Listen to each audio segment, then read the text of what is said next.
Romanos 8:14 que dice que el Espíritu Santo nos va a guiar siempre. ¿Listo? Esto ya lo sabíamos. Ahora, estudiamos que estamos por allá en Génesis 39, que dice que Dios tomó al bisnieto de Abraham. ¿Sabe cuál bisnieto de Abraham? A José. A José, que venía de Abraham, que fue molido por Dios para que conociera y se rindiera a Dios. Venía de Isaac, venía de su papá Jacob, y Dios escoge a alguien imperfecto llamado José, con todas las posibilidades de hacer las cosas mal. Si a mí me ponen a escoger de los hijos de Jacob a uno solo, para seguir el plan de Dios, ni a Benjamín ni a José los hubiera escogido yo. Pero como Dios no ve lo que ve el hombre, escogió a un hombre imperfecto para comenzar a guiarlos. Esto es una figura maravillosa de la salvación. Un hombre torcido por causa del pecado, por causa de la cultura, por causa de la naturaleza caída que está en todos nosotros. Dios nos llama para darle una nueva vida. José, cuando estaba pequeñito, no se pensó gobernante, no se pensó de pronto salvador del pueblo en la manera material, pero Dios escribió la historia de victoria para José. Tomó lo que no era y le puso nombre y lo volvió algo precioso para él.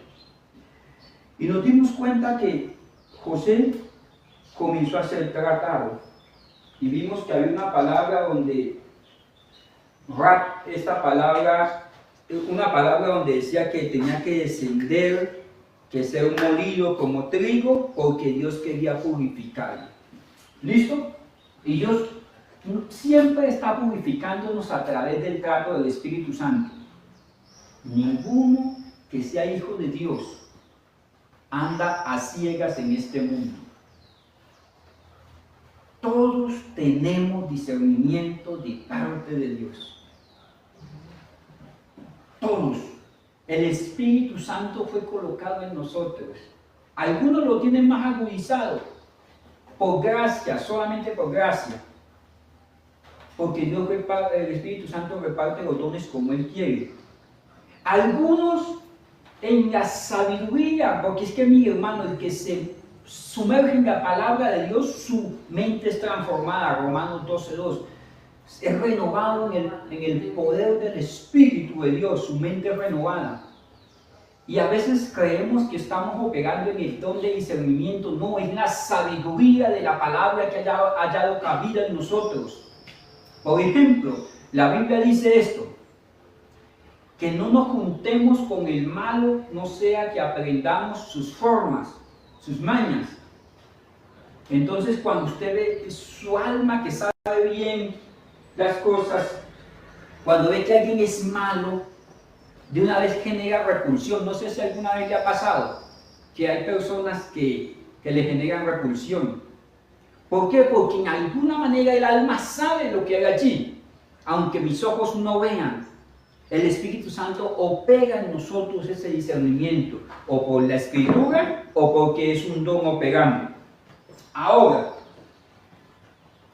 en ese discernimiento que tenemos nosotros, vamos siendo corregidos.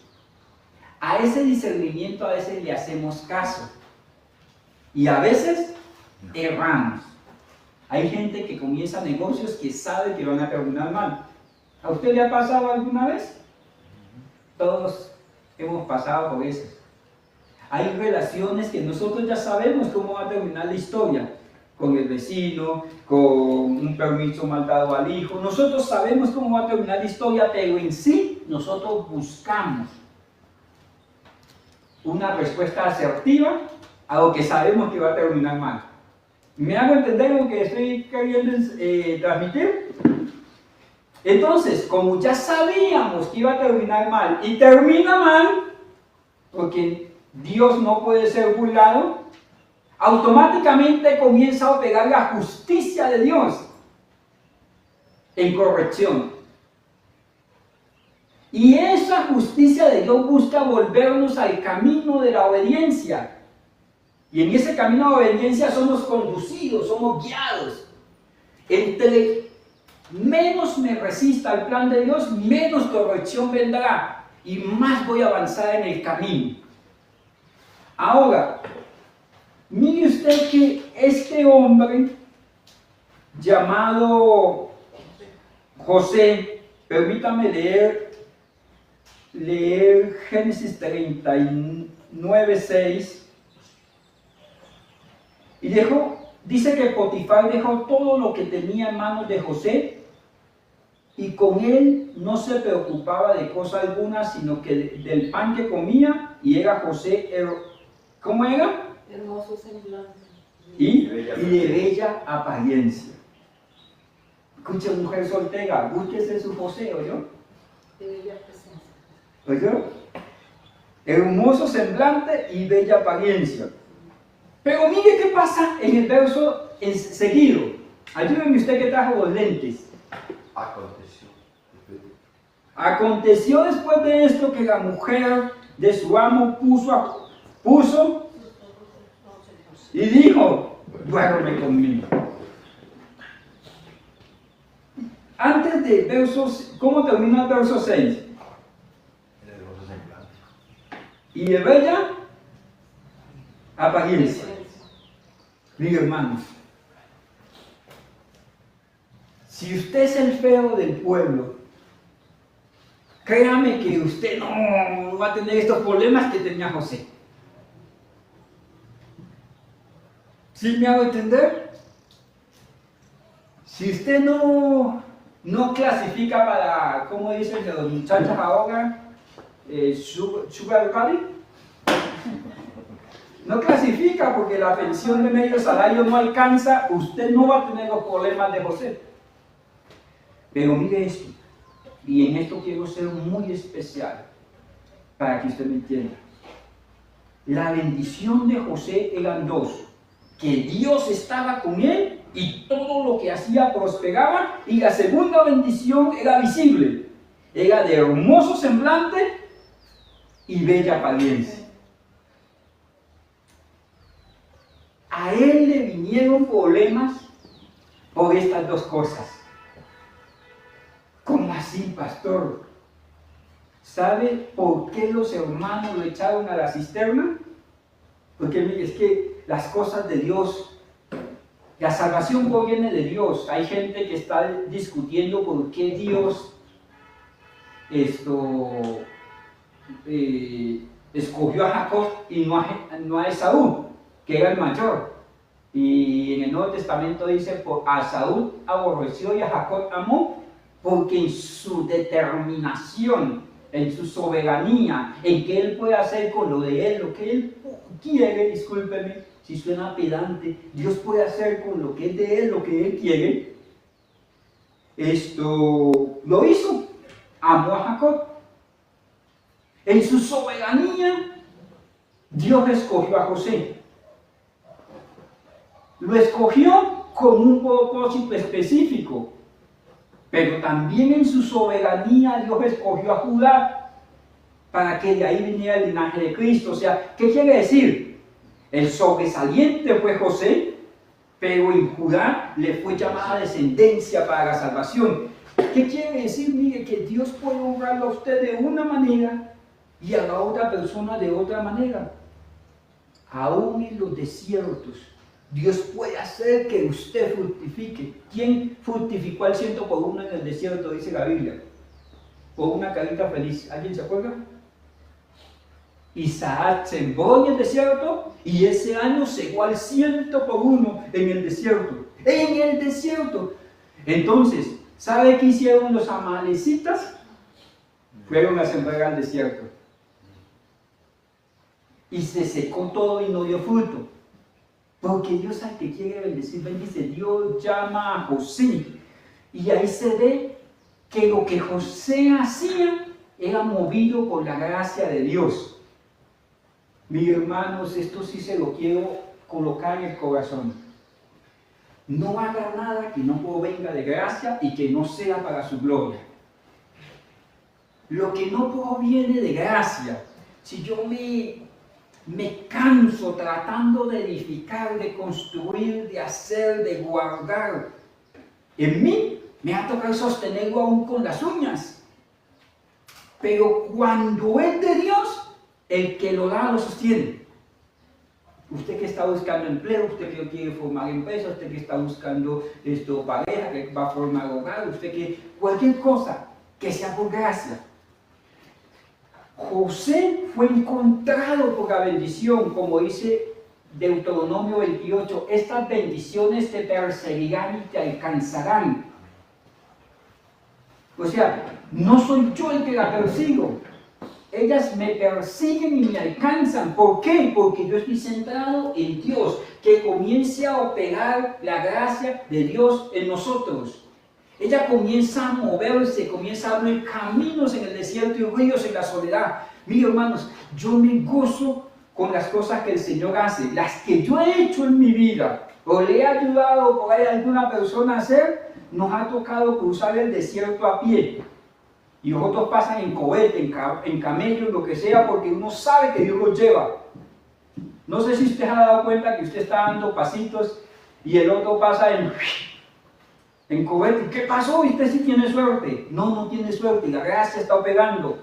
Lo llaman, le dan, lo sientan, le calientan.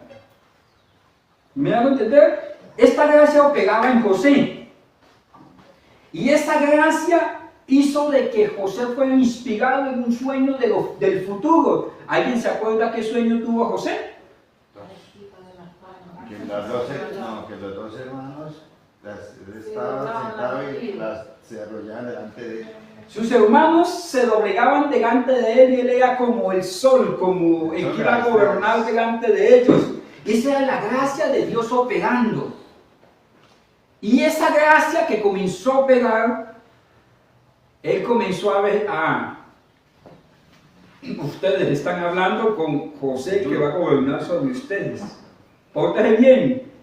Como uno le dice a los muchachos, a los estudiantes, pórtese bien porque el nerd de la clase puede llegar a ser su jefe. Pórtese. José operaba así. Dios me dijo que yo iba a ser el gobernante de ustedes. ¿Qué genera eso en las demás personas? En ellos, la reacción de ellos fue típica. Yo no sé usted cómo reaccionaría que su hermanito, que usted el día de mañana sea el patrón, el rector, el jefe, el director, y usted que le toque barrer, el secretario. ¿Usted soportaría ser empleado de su hijo? ¿De su esposa? ¿Sabe que en el corazón de los hombres a veces nos cuesta que a usted le llega la transferencia, el cheque de sueldo con los 500,000 pesitos y a ella le llega con los 20 millones? O al hijo, que yo andaba en cicla, ahora él dice, súbase papá al andén porque les picho, porque andan. Porque la gracia opera como quiere. Pero cuando yo expongo la gracia de Dios de manera inapropiada en el tiempo que no es, o sea, el fruto de su gracia, el mejor trabajo, la mejor casa, yo soy el pastor que mejor enseña, yo soy el músico. Entonces la reacción ya estoy generando yo. Señor, pero ¿por qué me odia mi familia si yo siempre les he ayudado? No lo están odiando gratis, está siendo imprudente. José operó de manera imprudente de lo que tenía. ¿Me llevan la idea? ¿Y eso trajo reacciones? Trajo reacciones. En sus hermanos sí. Celo, contienda, pleitos contra él. Lo desnudaron, le quitaron la túnica que lo estaba invistiendo de algo característico que Dios colocó en él.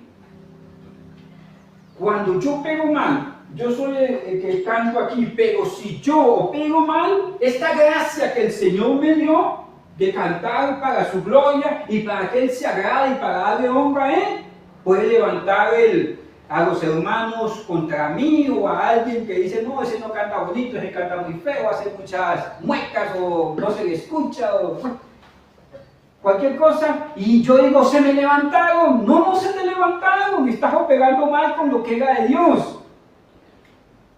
Esto lo metió en problemas.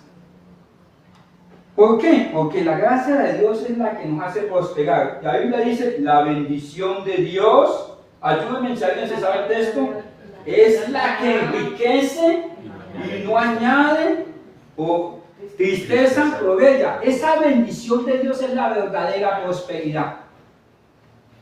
Usted puede moler y dele y ahorre y dele y trabaje, pero Dios en un solo instante lo saca de ser postero y lo pone de primero. Casi todos los que están aquí yo los he visto en esos, jugando los partidos. A muchos de ustedes yo los he visto detrás del rebaño de las ovejas, que estoy hablando de David. Y en algún momento, oiga, ¿y usted dónde salió rey de Israel? Porque Dios operando. ¿Y quién le dice que hace si es Dios? Y la bendición de Dios ciertamente nos va a llevar a la prosperidad. Indudablemente, indudablemente. ¿Qué te quiero decir? Busque la bendición de Dios. Busque agradar a Dios. Busque operar en la gracia de Dios. Busque hacer la voluntad de Dios. Y eso te va a llevar a la prosperidad. Lo que no puedes vencer en ti mismo, Dios lo hará. Que nosotros tenemos una mente finita. Nosotros armamos castillos de naipe y soplan los vientos y los tumban. Dios no hace castillos de naipe, hace fortalezas como el monte de Sión que no se mueve sino que permanece para siempre. Es Él que nosotros hacemos cositas pequeñitas, Él hace cosas enormes que trascienden los tiempos, cambia nuestra forma de pensar, de andar, de vivir, de ser, de donde venimos y nos coloca nombre. Esa es la verdadera prosperidad, lo que Dios hace en nosotros. Pero la prosperidad en sí se vuelve un reto. La bendición exige que yo sea guiado. José tenía dos cosas: la prosperidad, la gracia de Dios que operaba en él, que todo lo que hacía prosperaba. ¿Qué era lo que lo hacía prosperar? La gracia de Dios, porque el Señor estaba con él, dice la Escritura. Y otra cosa que él tenía, ¿sabe cuál era? Que era como el hermano aquí, como el hermano, dice, era hermoso semblante y de bella presencia. Este muchacho no tenía presa mala. Era próspero y hermoso de parecer. Ahora, las dos cosas trajeron problemas. ¿Cómo me puedo conducir yo en la prosperidad?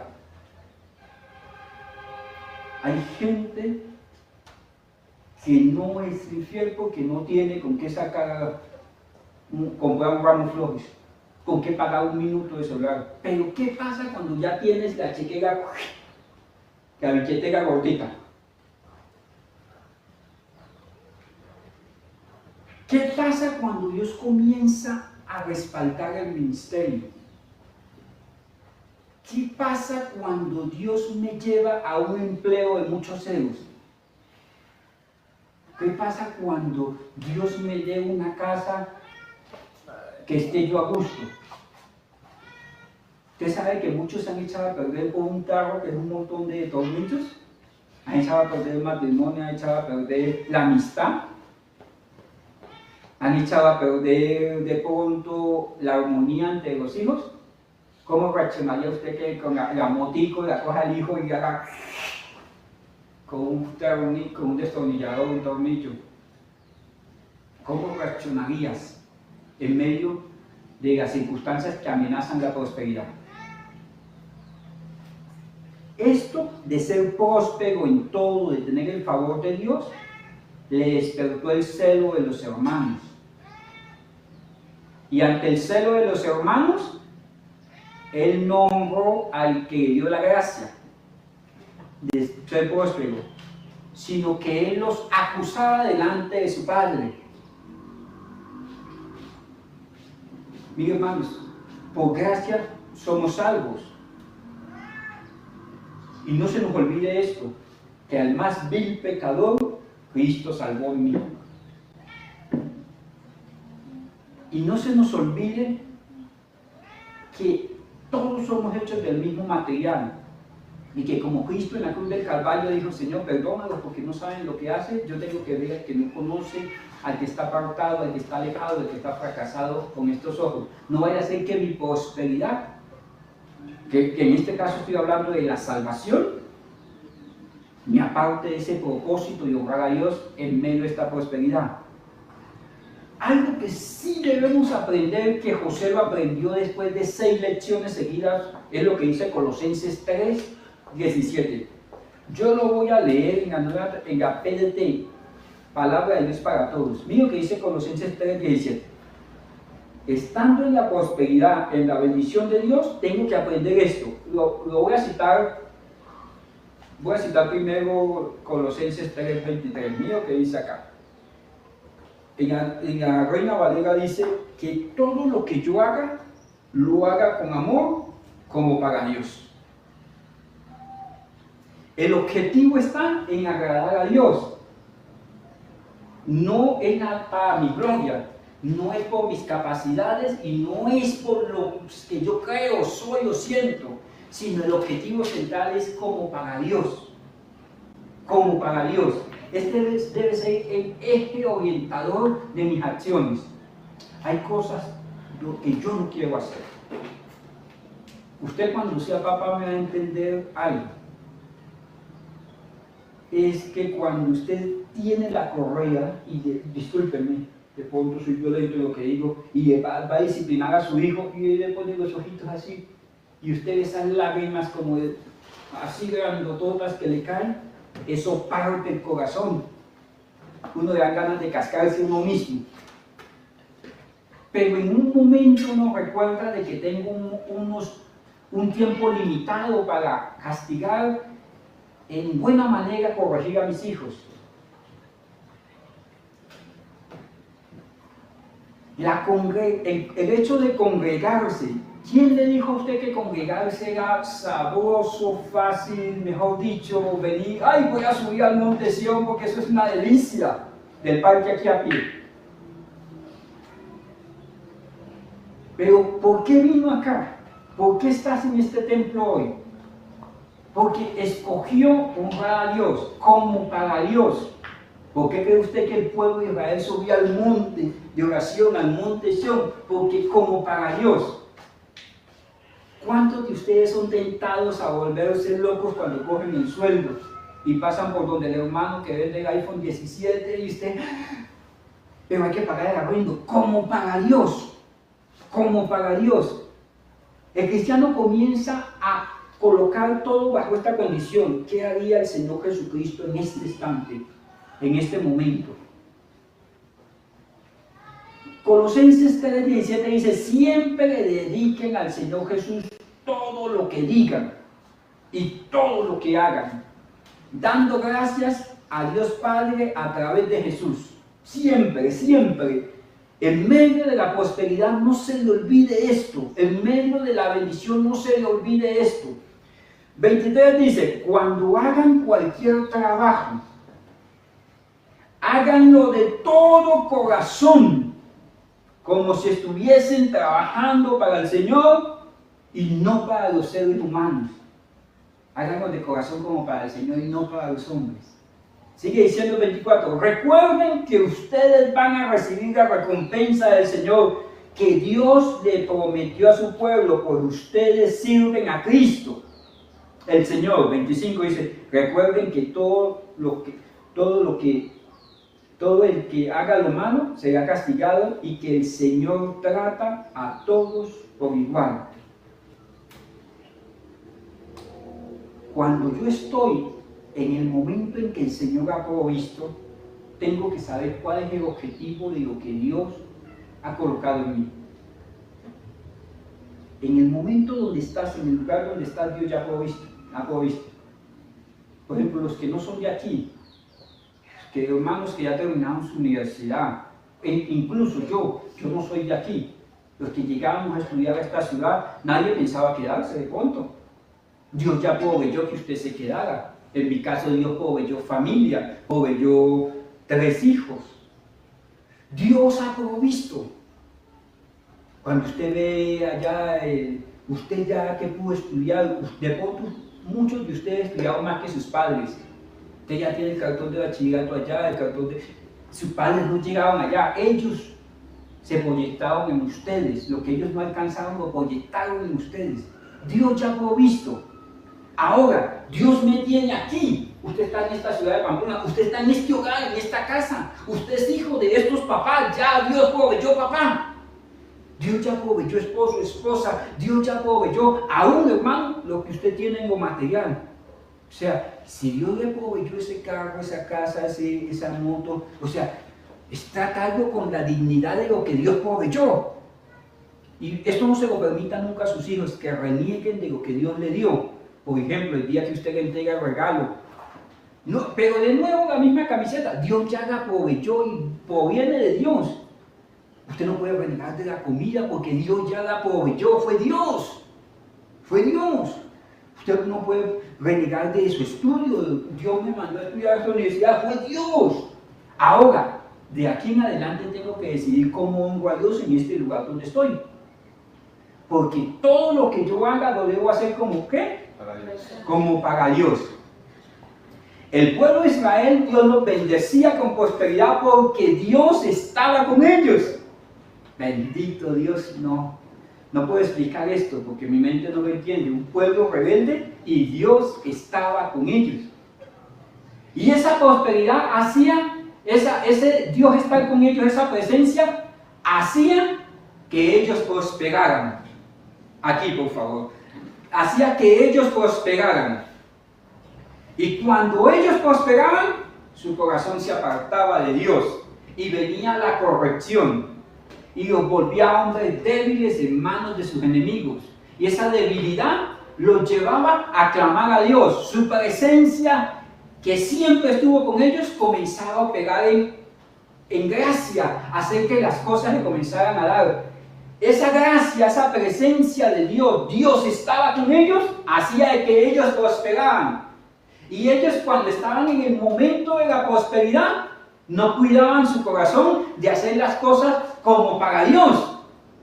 ¿Me llevan la idea? Y entraban en ese ciclo, Usted es fiel administrador del lugar donde está, del trabajo donde está, de la iglesia donde está, de la economía que actualmente tiene. ¿Su economía honra al Señor? Sí, pastor, yo doy mi ofrenda. Sí, pero ¿qué hace con el restante de la ofrenda? ¿Se lo gasta en cosas vanas? Y esto no se trata de la ofrenda, lo que estoy diciendo, sino que, por ejemplo, al Hijo de Dios no le es dado gastar extremadamente en vanidades. La Biblia dice, los pobres siempre los tendrá con vosotros. Honra padre y madre. ¿Sabe usted, mi estimado hermano, que usted ya trabaja, y se lo digo con respeto, que tiene que hacer partícipe de lo suyo a sus padres? A sus padres, o sea, no es que le vaya a pagar la crianza, es una honra. Antes se le honraba llevándole un chivo, una vaca, un cabrito, comida, sustento. Pero ahora él no le puede llevar un cabrito, sustento para pagar la luz, para comprar unos lentes. Esto es parte de hacerlo como para Dios. Si usted es casado, sus prioridades están esposa e hijos, iglesia, padres. Son prioridades alternas a la vez, porque hay que hacerlo como para Dios. Si yo no, al llegar al lugar de la bendición, yo no soy capaz de operar la gracia de Dios de la manera tal que honre a Dios como para Dios, voy a ser corregido.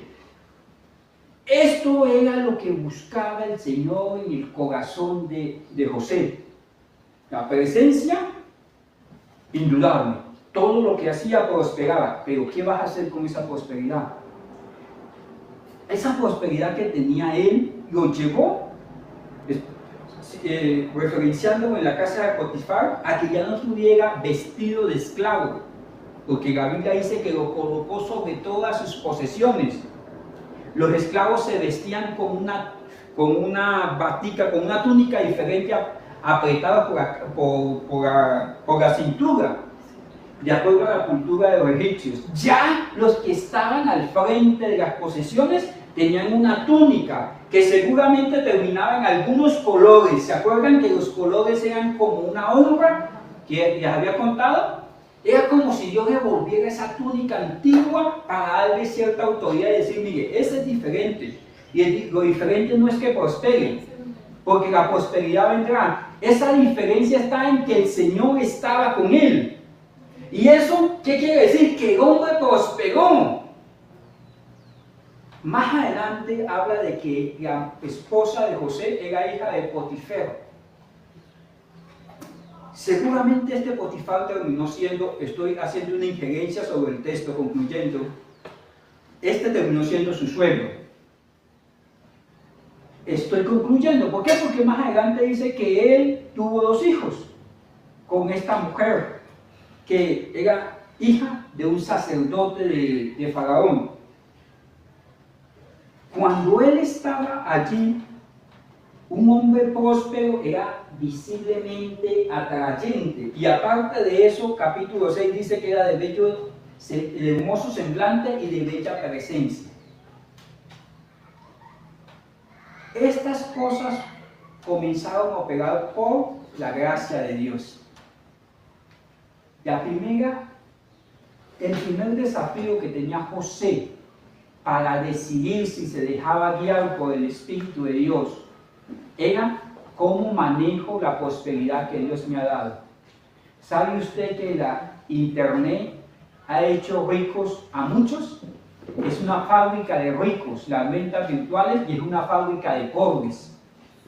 A unos los hizo ricos, a los que venden, y a los que compran los hizo pobres. ¿Sabe usted que lo que está en el mercado a algunos les da mucha comodidad? Su celular, su carro, su casa, y a otros les da muchos dolores de cabeza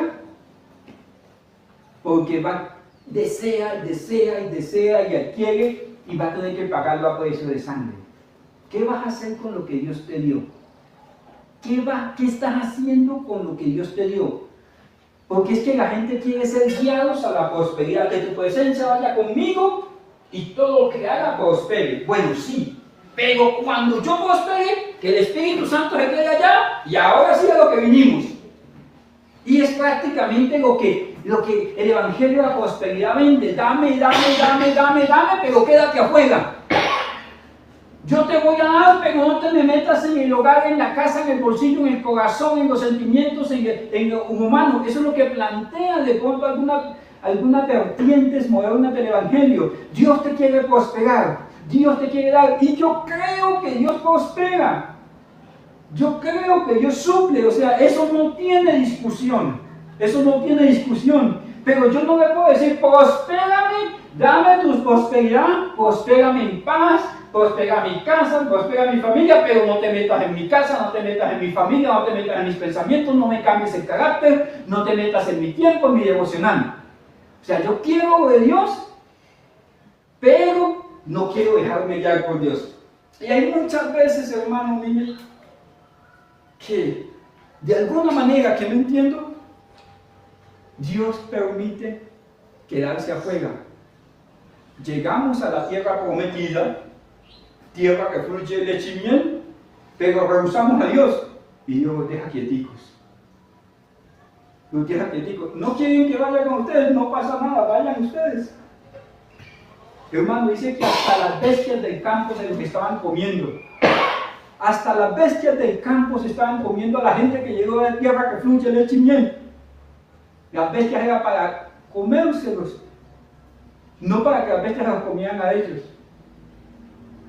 Hasta la naturaleza misma los echó a perder, porque ellos sí querían la prosperidad de Dios, pero no querían la guianza de Dios en medio de la prosperidad. Y no estoy hablando de dinero, estoy hablando de que la meta no es llegar al matrimonio, la meta es que el Señor los guíe hasta que un día estén juntos en la presencia de Dios.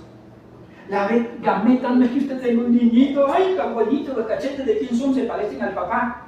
Esa no es la meta es un día a esa niña entregársela a un varón o usted entregarlo a un matrimonio y que ellos sigan su camino honrando a Dios. Esa es la meta verdadera. La meta no es abrir empresa.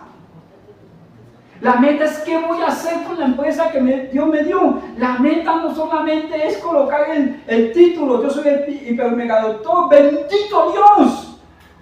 Eso es innegable, que gracia inmerecida de parte de Dios.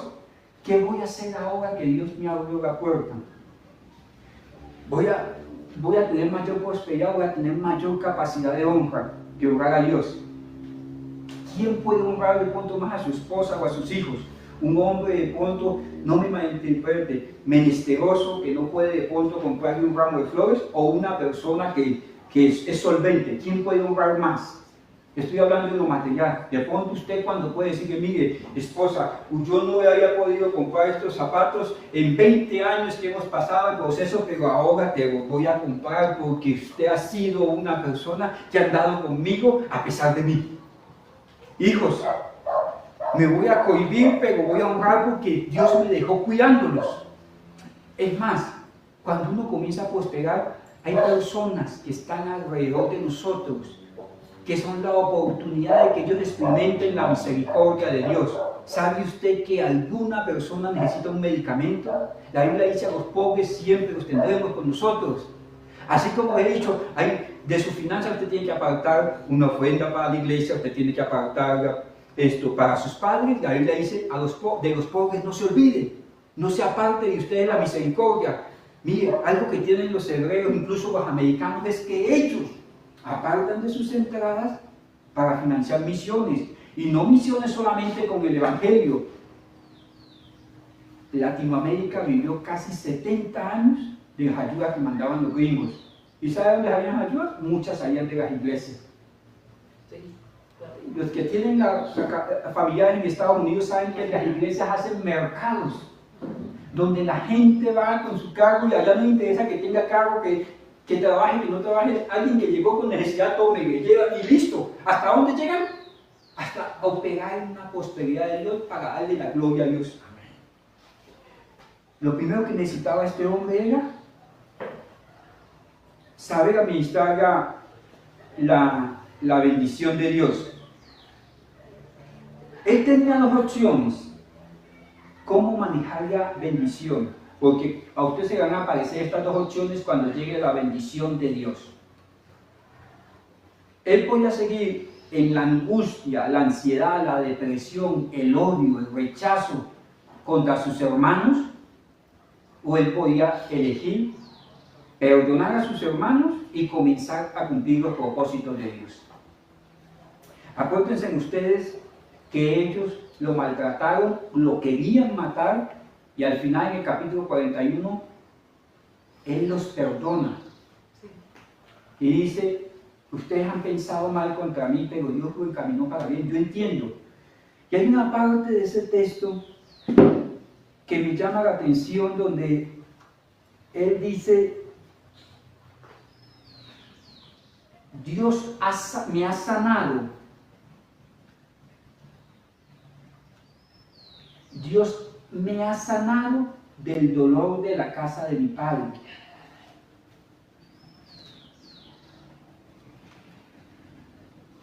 Dios me ha sanado del dolor de la casa de mi padre. O sea, sí fue verdad, me causaron dolor, pero Dios permitió que estas cosas sucedieran, porque yo no puedo administrar el bien de Dios estando herido en el corazón.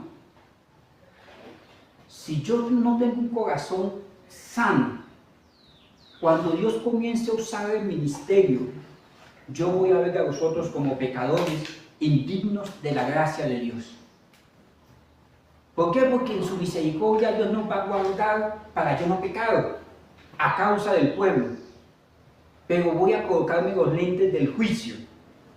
Cuando Dios bendiga, mire, y esto es muy común en Latinoamérica, cuando Dios comience a bendecir económicamente a las personas y ven a alguien pidiendo monedas, ¿sabe qué dicen las personas?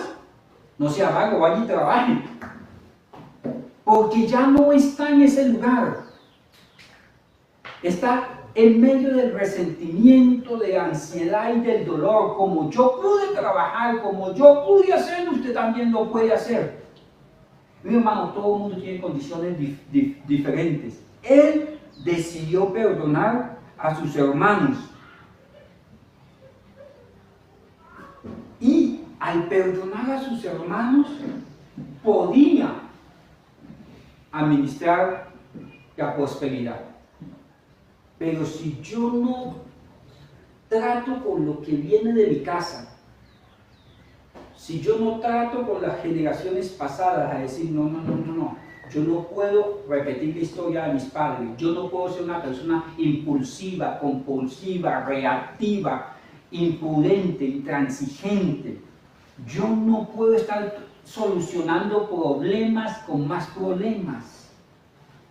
No voy a poder operar la prosperidad de ahora, porque hay gente que está en sequedad, porque estoy guiando mi vida, lo que Dios me ha dado, para causarle dolor a otro. ¿Usted sabe cuánta gente se viste a la moda para que otro vea que yo sí tengo dinero? Para otro vea que Dios sí me bendice, para mostrarme por encima de los demás. ¿Por qué? ¿Eso de qué habla? Habla de que en mí hay heridas. Mire, gente, cuando usted ve, por ejemplo, los millonarios de la revista Forbes, usted ve al dueño de Meta en camiseta y el jean. En cambio, usted ve a una persona que tiene 3 vacas y no cabe en el pueblo. Está hablando, él no está hablando de dinero. Usted ve personas que llevan 40 años ministrando al Señor con una sencillez, y hay gente que pegó un sencillo y ya tiene 10 seguidores en Instagram y no cabe en el pueblo. ¿Por qué? No está hablando del talento, no está hablando de la riqueza, no está hablando de la prosperidad. ¿Sabe de qué está hablando? De que es un corazón herido, de que es un corazón que no sanó, es un corazón que está lleno de resentimiento, que es un corazón que está buscando motivaciones para exhibirme delante de otros, porque la prosperidad pasa a un segundo lugar. Lo que yo quiero es ser importante, es ser grande y que los demás sientan que Dios está conmigo. Este hombre pudo administrar lo de Dios porque decidió perdonar. ¿Sabe usted qué significa el primer nombre del hijo de este hombre? Se llama Manasés, porque Dios me sanó y me hizo olvidar el dolor de mi casa. Él tenía 11 enemigos, 11 hermanos. Un papá que lo sobreprotegía, que no sabía si lo amaba o definitivamente lo odiaba, porque le estaba creando un mundo para el cual él no estaba preparado. Y una mamá alcahueta, y una nana alcahueta que anduvo con su padre, porque su mamá lo protegió hasta los 2 años nomás. Él tenía 11 enemigos y tenía todos los motivos para odiar, para cobrar venganza. Pero él dijo, si yo dejo que esto que está operando mal en mí siga adelante, ¿para qué la prosperidad? ¿Para qué lo que Dios me dio? No tiene sentido que Dios opere en mi gracia, que prospere, si yo no soy capaz de engrandecer a Dios con lo que Dios me dio. No solamente necesitamos la guía para llegar a la bendición, necesitamos ser guiados donde Dios te tiene, porque has sido prosperado de acuerdo a su voluntad. Ninguno de los que estamos aquí podemos decir ha faltado Dios. En ustedes y en mí, lo que yo veo es gracia abundante.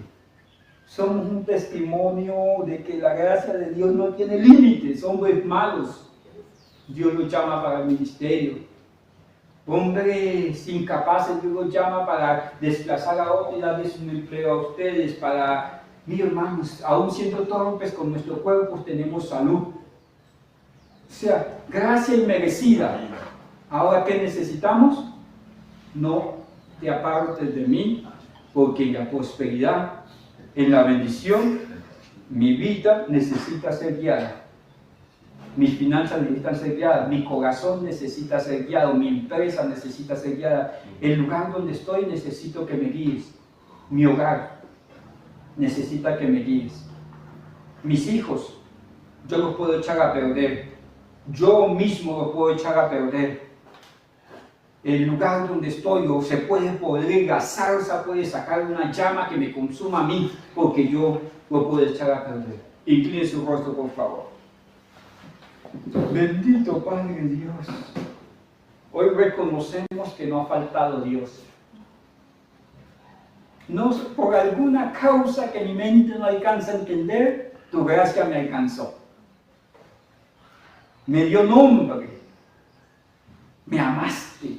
O sea, no entiendo, Señor, por qué tu gracia opera tan perfectamente en hombres imperfectos. Cuando vemos nuestra historia, no hay merecimiento humano. Cuando vemos la historia de nuestros hijos, cuando yo veo la historia de mis hermanos, solamente, Señor, podemos doblegarnos y decir, tú has sido bueno, en mi trabajo tú has sido bueno, en el ministerio tú has sido bueno, en mi hogar tú has sido bueno, en nuestras generaciones tú has sido bueno. Estamos bendecidos. ¿Cuántos no han tenido la oportunidad que nosotros tenemos en todo, Señor? No ha faltado sustento, no ha faltado salud. Cuando hemos sido quebrantados, hemos estado en tus manos. En los momentos de luto hemos estado en tus manos. En los momentos de soledad, tú, consolaciones, inspiraron mi alma a la esperanza, Señor. Señor, por la casa de adoración, Señor, por los ministerios de esta casa, por las personas que ofrendan, que diezman, que aportan, Señor, que apartan de sus finanzas para esta casa, Señor. Es un testimonio de que tú has sido bueno con ellos. Un testimonio de los que sirven, Padre, un testimonio de que tú desde antes de la fundación del mundo los preparaste para que nos ayuden, Señor, a que nuestra alma adore tu nombre, Señor. Señor, tú has sido bueno. Y te queremos dar gracias y te queremos honrar, porque a veces se nos olvida, porque es que somos bendecidos. ¿De dónde viene nuestra bendición? Fuiste tú. Yo todos los días le digo, fuiste tú. Tú has sido más bueno que nosotros, Señor. En el nombre de Cristo. Señor, te suplico que ahora mi alma se deje guiar en la prosperidad, para que yo sea como un árbol que verdaderamente lleve fruto y fruto abundante, en el nombre de Cristo. Señor, gracias, Señor, en el nombre poderoso de Jesús. Amén y amén. Dios me les bendiga. Que el Señor tu Dios te bendiga y te guarde, que haga resplandecer su rostro sobre ti, que tenga de ti misericordia y coloque en ti paz en el nombre de Cristo. Dios me les bendiga. Si usted voluntariamente quiere ofrendar en esta iglesia, lo puede hacer en ese lugar que sea dispuesto para eso, o por cualquiera de los medios virtuales que la iglesia haya dispuesto para eso. Dios me les bendiga. Saludos en el amor del Señor.